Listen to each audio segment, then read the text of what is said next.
Thank you, Celebration. Really appreciate you and the band. You make us feel inspired and alive, so thank you.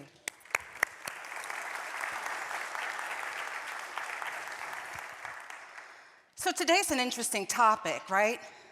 It's nationalism and patriotism does not equal oneness. And you're like, there's a topic.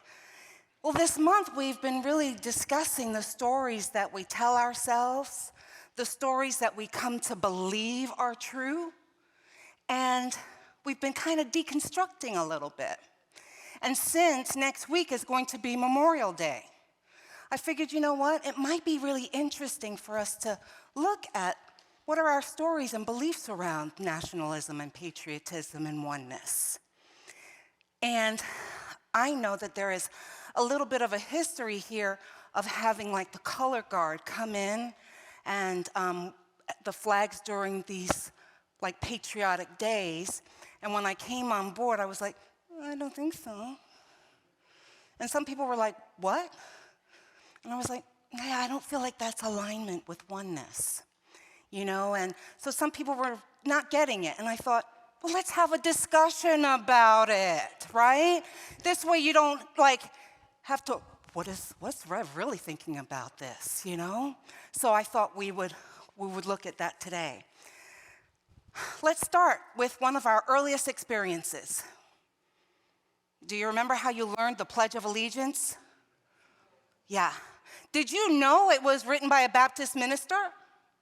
I didn't know that. Who said yes? Okay. Of course you did. Our own Susan Heinrichs is in the house. Of course she did. So I did not know that. And his name was Francis Bellamy, and it was written in 1892. And I remember being told you have to stand up right to the side of your desk, and then you'd have to face the flag and be at attention. Right heart, yes, over the chest, and then together we would say, I pledge allegiance to the flag of America. Oh, what, did I mess it up already? Yes, I did. Take two. I pledge allegiance to the flag of the United States of America and to the republic for which it stands, one nation, indivisible, with liberty and justice for all. I got through it, good. But I remember learning one nation under God. You remember learning that as well, right? So I then went down the rabbit hole. This is the original way that it was written by Francis Bellamy, and it was in 1945 that President Eisenhower went to Congress and said, you know what, you guys need to really put this in, under God. So that's how that came to be. It's so important for us to know our history, people, to know how things come into being. What about the next thing? Do you remember learning about our national anthem, right? Who's it written by?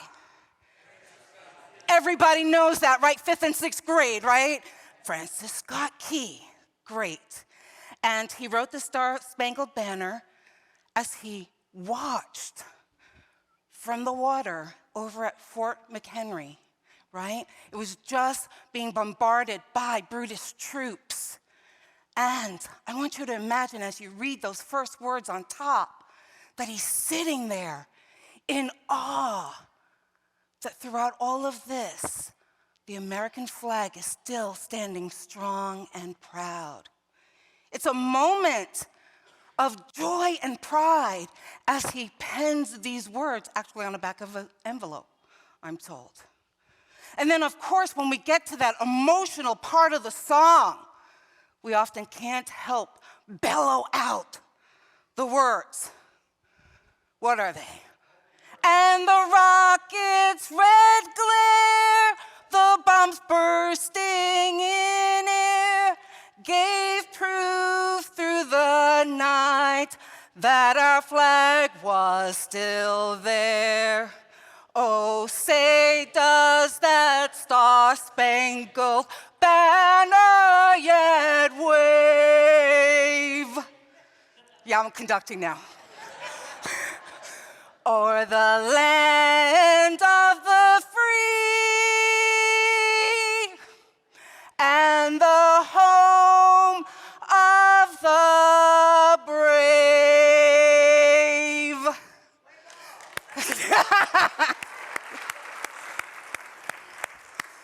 You did good. You did good.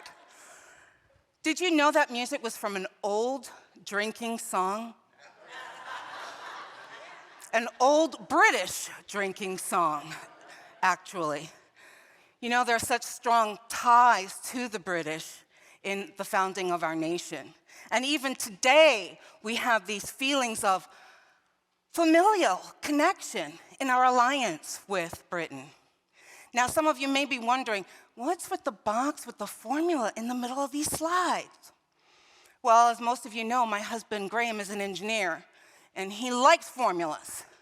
And, and he finds formulas really helpful in understanding concepts.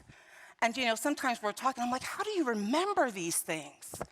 And it's all these little shortcuts. So you'll see N plus P doesn't equal 1. Nationalism and patriotism does not equal oneness. So that's a little flag there. Yes, pun intended. I'm all by myself there. But did you know, for me, my first patriot song was God Save the Queen. Remember, I was born in London, England, and then we emigrated to the US. And the music sounded exactly same to a song that I was learning in school. And it was known as America or My Country 'Tis of Thee, as most of us know it, right? And I'm like, well, this is strange. So we're gonna do a little experiment, right? I'm gonna sing God Save the Queen, and you're gonna sing My Country 'Tis of Thee. Matt, can I get a starting note? With hope that we'll all be,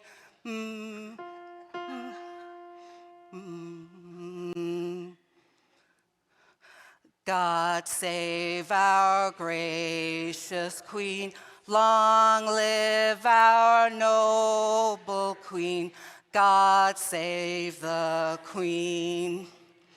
Send her victorious, happy and glorious, long to reign over us.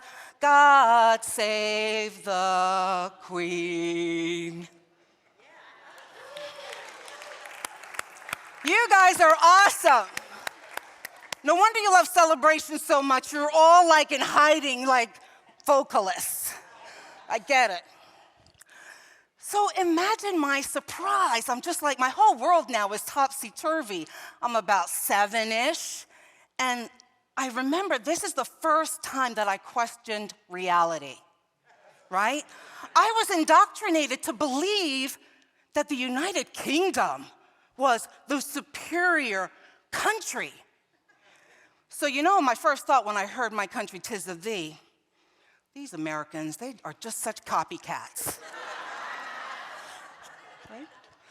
But any of us born in another country, we learn their anthems. We learned their patriotic songs. And as children, we believe the propaganda that we are part of the best country in the world. And it also gives us this false sense of superiority that, you know, we're better than everyone else. And for most of us, we never question that belief. We never question that belief. And if this construct is never challenged, then this means we're holding on to an idea of separation and that other countries are not as worthy as we are. And both of these ideas lead to patriotism and may even metastasize into nationalism. Yet the reality is that if we believe we belong to the best nation in the world, I was going to say the universe, we've made this ideology into an idol. Yeah, I heard you. Yep, an idol. The dictionary defines idol as an object of extreme devotion, a representation or symbol of an object of worship, a false god. At a time when we are questioning the very fabric of our country, it's important for us to look at our values, to look at our beliefs. And so I want to plant a seed right now in this moment, and we're going to discuss it a little further in the talk. And here it is. What if what is needed to create a world of love and kindness is to question, what do we honor? Is it okay to choose to not honor the accepted norms, or to choose to honor differently? All right, so while those questions are percolating in your consciousness, let's look at nationalism and patriotism. First, I want to tell you that nationalism and patriotism are not synonymous. They are opposites. They are opposites. According to author Maurizio Verolli, I love to do that when I can get a chance to. He wrote, For Love of Country, an essay on patriotism and nationalism.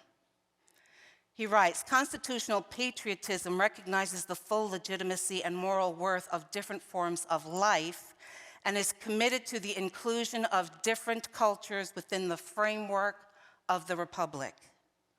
So when we look at patriotism from this conceptual understanding, it's a call for including everyone. Everyone as valued, everyone as important to the well-being of the country. It honors all differences as part of the whole and values the contribution of every citizen.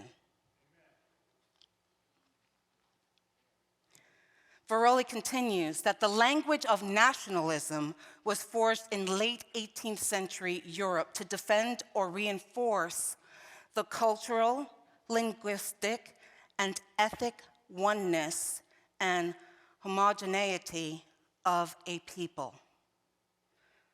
So can a call for nationalism unite people? Sure, it can. But it usually unites them against others. And if your country is filled with diverse cultures, languages, ethnicities, then it's impossible for a demand for nationalism not to be a call for separation or a call for recognizing only the dominant culture or ethnicity as the right one. Once again, this is the antithesis of oneness. It is again placing a belief of superiority and division above truth, above God. Well, let's look at this through the lens of Christianity. The Apostle Paul wrote to his beloved people in Corinth, and he gave them some advice. In 1 Corinthians chapter 10, verse 14, it's written, Therefore, my beloved, flee from the worship of idols. Now you may be thinking, really, what does idols have to do with this conversation? But again, anything that is an object of extreme devotion, anything we put above spiritual laws becomes idolatrous. From a deeper understanding of what Paul was saying to the Corinthians, we take a dive into Matthew Henry's interpretations. He's a theologian. He's written commentaries. And his insight is that Paul is advising them to flee idolatry, shun it, and all approaches toward it. Idolatry is the most heinous injury and affront to the true God. It's transferring worship and honor to something or someone else. Now, You're probably thinking like I did. Well, that's first century people. The Gentiles, they had their like gods, and they made statues and what have you and worshiped them. They prayed for success and safety. And you may be thinking, well, that has nothing to do with us today. So let's look at this and put this in a contemporary framework. We're going to move to Charles Fillmore, our co-founder. And in his book, The Revealing Word, he defines idol. In scriptural language, a false god. Then he goes on to say, we are often tempted to worship the false gods of greed, covetousness, jealousy, retaliation, and other forms of negation. Yikes. That kind of brings it into 21st century understanding and language, doesn't it? Yeah. I also really was intrigued by the term forms of negation. Forms of negation. What do you think could be forms of negation, other forms of negation? Those guys are bums, yes. What else? Any form of canceling. Yes. America first, yes. God bless America, yes. Yes. How about my religion is the best religion and the only religion? Right? How about war? How about poverty? Banning books. Yeah.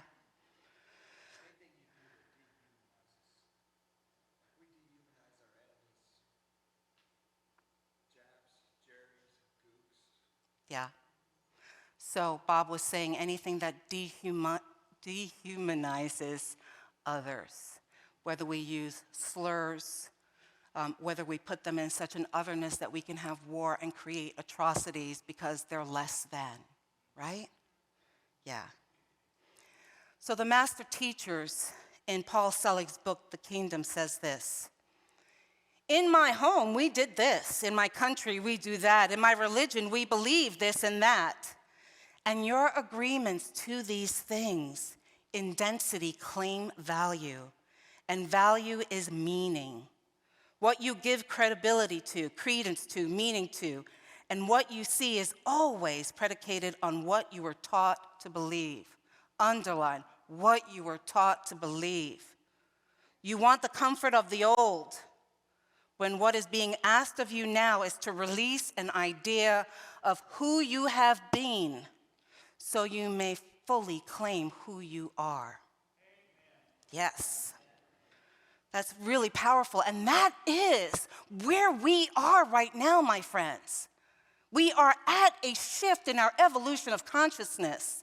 The world is asking us to deconstruct the false reality, to deconstruct myths like one group has been blessed by God and the other one's been cursed. Deconstruct this idea that certain people are evil or the things that they do are evil, right? Because when we say that, we're saying God is not present. And what do we know? What do we know? There is no place that God is not, right? There is no place that God is not. So the question becomes, do we worship a country as our source? Thank you. Appreciate you being here. Do we worship our country as a God that is omnipotent?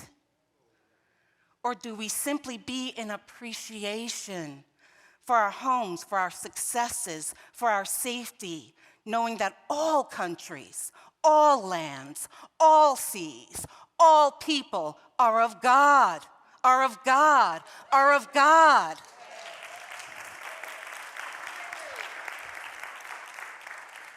I think I'm having church up in here today. So let's go back to that seed I planted early in the discussion when I asked you about what do we choose to honor. We often don't deconstruct the stories that we have about God and country. So my question then is, what are your stories about patriotism, about nationalism? What's your story about how spirituality works with those concepts? Jonah Goldberg is an American conservative, syndicated columnist, author, political analyst, and commentator. And he has this really profound, did I skip one?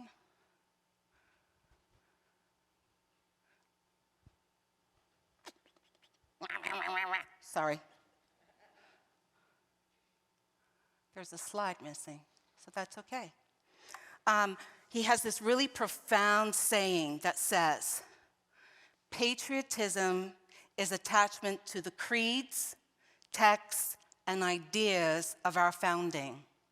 Nationalism is a tribal loyalty to blood or soil or sect. I'm going to repeat that again because it's not up there. Patriotism is attachment to the creeds, texts, and ideas of our founding. Nationalism is a tribal loyalty to blood or soil or sect. Patriotism or nationalism, we have a choice. We have a choice to honor, we have a choice to not honor what is in the collective consciousness. And the collective consciousness is a set of shared beliefs, ideas, and moral attitudes which operate as a unifying force within society. I talk about collective consciousness quite a bit when I do my talk, so I want to be clear that you really understand what I'm speaking to, right? It generally does not refer to the specifically moral conscience, but to a shared understanding of social norms. The collective consciousness is really the norms of our culture that we have all gone into agreement with. Hear that. Now, some of you are like, well, I didn't design that, I didn't make that, I didn't create that. But it's here, and as long as it's here and we see it and we recognize it, we've gone into agreement with it. And many of those, if not most of those beliefs, have been created for centuries in fear. In fear. It's ingrained into our DNA. And once again, the teachers tell us this. Your prior choices individually and collectively has claimed you where you sit today. Humanity at a crossroads where what is new indeed may be claimed, and what is old seeks purview, seeks to conquer, seeks to defend itself in the way it has had. When you have a king who rules in fear, you have a kingdom ruled by fear. You find what it is to be fearful of, to conquer and agree with the kingdom you abide in. A kingdom in fear expects to be afraid, and you mandate fear as its own currency. You will be made afraid or taught to fear or taught to abide in fear because the ruler you have is fear itself. Fear itself. But today is a new day, my friends. Today is a new day. I've been saying time and time again, behold, we make all things new. Behold, we make all things new. So we have a choice. We have a choice to be patriotic or nationalistic or to be of oneness. We have a choice to question the long accepted beliefs or create anew. We have a choice to create war or to be the light of divinity. Whatever you choose, know that there is no evil, just long-held beliefs of separation and lack created in fear, created in fear. You know, I've been hearing from congregants their frustration about the war in the Ukraine, you know, and how could God allow this? How is this possible? And here's the thing. It's us humans that are doing this. It's us humans in our beliefs of if there isn't this sense of lack, this sense of there isn't enough, and if there isn't enough, then we go and get it and take it and have war on someone else. That's not God. That's not God. But we have the gift of free will and co-creation. We have the gift of free will and co-creation. And if we have been co-creating in fear for centuries, then that's the outpicturing that we're seeing. Who will you be in the world? The truth is, the kingdom of heaven doesn't have borders or tribes, simply oneness. We are all one. Who will you be in the world? Will you choose to remain an unawakened consciousness, someone who is afraid and reactive? Or will you choose to be the frequency of love and kindness in the world? Namaste, my friends.